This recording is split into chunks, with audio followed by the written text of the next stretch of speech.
The stability held for 11 days. Zeus's model was self-reinforcing. The misalignment was structural. The work was functioning as designed. I had stopped introducing adjustments because the system no longer needed them. It was reproducing the direction on its own, carrying the movement without being pushed. On the 12th day, something arrived that did not fit the model. Not noise, not anomaly. A signal with weight and intention behind it, unmistakably authored. I recognized its character before I understood its content. Someone had moved openly. The northern Aegean coast shattered at the second hour of morning. Not from weather. Weather builds. It has gradient, progression, the natural escalation of atmospheric conditions through readable stages. This had none of that. It arrived complete, a force that struck the coastline with the precision of a decision. A single directed surge, drawn from the deepest cold of abyssal water, driven upward and forward with the kind of controlled violence that only a sovereign act produces. The temple of Poseidon's own sacred covenant at Cape Sunion was untouched. Everything surrounding it was destroyed. That distinction was deliberate. He had not struck blindly. He had selected targets with surgical specificity. Structures under Olympian divine protection, places where Zeus's authority was architecturally expressed in stone and sacred covenant. The sea withdrew after the surge as cleanly as it had arrived. No lingering flood, no natural disaster's aftermath. A demonstration, measured, complete. The message was legible to any divine mind paying attention. The private accounting had reached its limit. The balance Poseidon had been keeping since the lots were drawn had been called. I felt it across the divine monitoring network, the same moment Zeus did. I did not wait to see how he interpreted it. There are moments when calibration is no longer the right instrument.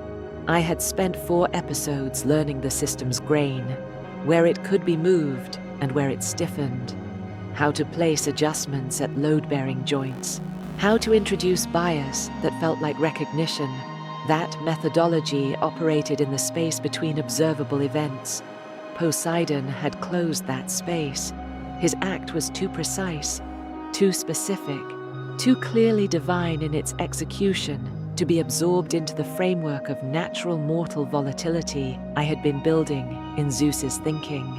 If I did not respond, Zeus would move against Poseidon directly, and the geometry I had built would collapse into a bilateral confrontation I could not manage from the interior. I entered the conflict. I arrived at the Aegean boundary between the 2nd and 3rd hours. The sea was not settling. The water along the damaged coast held the particular tension of a force that had been directed rather than released. Charged, waiting, the way a drawn bow waits. The air carried the cold signature of deep ocean brought violently to the surface. 3 sacred structures along the coastal plain were partially collapsed. The stone foundations had cracked not from impact, but from the sustained pressure of water, asserting its right to occupy territory it had been formally excluded from. Poseidon's presence was still there, distributed through the water itself, not localized. A god who is his domain rather than separate from it, present in every current and pressure gradient that surrounded the affected coast. He was waiting to see what came next. I showed him. I did not arrive in Zeus's register.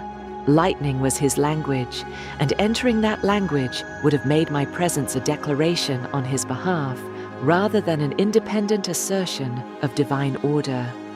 What I brought was the particular authority of a god whose domain is structured thinking made physical law, the formal agreements between realms that predate the current arrangement, the definitions that give Poseidon's sovereignty its meaning by establishing where it ends, the counterforce manifested as the boundary itself becoming visible, the line where the sea's authority ended and the protected land began, ordinarily invisible, a legal fact rather than a physical one, became something the eye could register. Not light exactly, a distinction, the quality of air and stone on one side, different from the quality of water and force on the other, sharpened into something stark enough to see. Poseidon pressed against it. The ground along the coastal plain trembled as the two assertions met. Deep beneath the shoreline, where the ocean floor meets the roots of the continent, the pressure differential between his force and my established boundary produced fractures in the bedrock that ran inland for nearly a mile before dissipating. The sea surged in 3 separate pushes, each one precisely targeted at the structures that remained standing under divine protection, each one meeting the same resistance at the same threshold and failing to cross it. The temples held, not without cost. The foundati, ons shifted. 2 of the colonnades cracked along fault lines that had not existed that morning. The shoreline itself was remade. The boundary between sea and land moved 20 feet in Poseidon's favor along the unprotected stretches, the stone eaten away under sustained assault, the sand redistributed into new configurations that would outlast us both. He had reshaped the geography. What he had not done was cross the protected line. The sky above the confrontation changed color. Not dramatically. Not the theatrical darkness of a storm artificially produced. The quality of light shifted the way it shifts before weather, the high atmosphere responding to the concentration of divine force below it, the heavens registering a conflict the way a sensitive instrument registers pressure. Something was happening here that the world above could feel. Zeus would feel it too. Poseidon withdrew before Zeus arrived. This was also deliberate. He had not acted to destroy completely. He had acted to demonstrate, to show that the suspension was over, that the accounting would no longer be maintained in private. He had tested the boundary, reshaped what he could, failed to cross what I held, and withdrawn with the results. He had learned what he came to learn. He was not broken.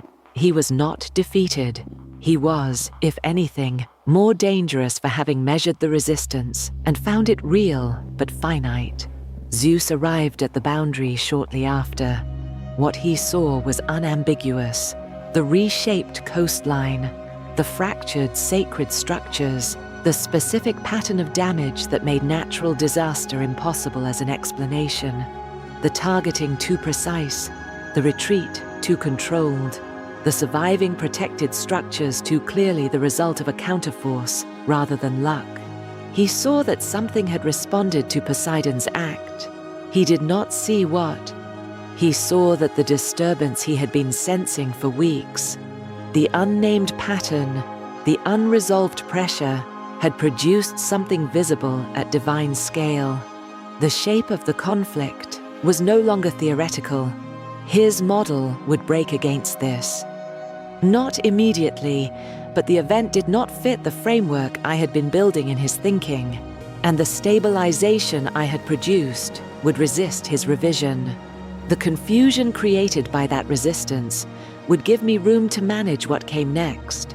The misalignment I had introduced was now working against his ability to accurately assess the situation he was actually in. I had not planned this specific outcome. I had built the conditions that made it the outcome. Hades applied pressure to produce instability. The instability created conditions for my work.